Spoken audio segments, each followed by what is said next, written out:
Understanding tier lists in everyday context. Hello, everyone. Today, we're going to explore a phrase that you might have seen on social media, gaming sites, or even in casual conversations: tier list. This phrase has become popular and is used in various contexts, so it's a great piece of language to understand.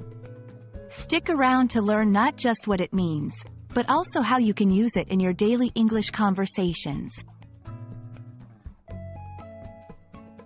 The term tier list is a ranking system used to categorize subjects, like video games, movies, or even food, based on their quality, performance, or any other criteria deemed important by the person creating the list.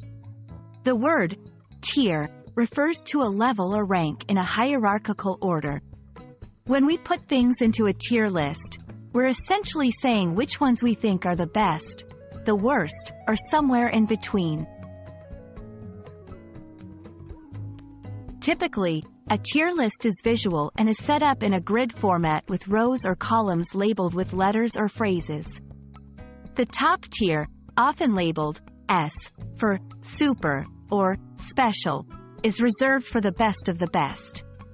Below that, the tiers are usually labeled with descending letters of the alphabet: A, B, C, and so on, with each lower letter representing a lower ranking.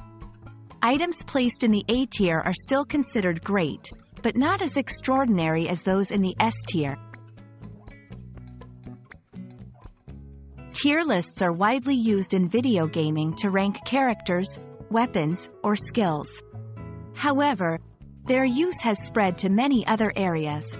For example, food enthusiasts might rank their favorite desserts, or a movie buff might categorize the best 90s action movies.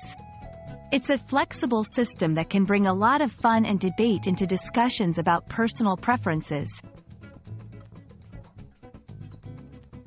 To create your own tier list, first, decide on the criteria.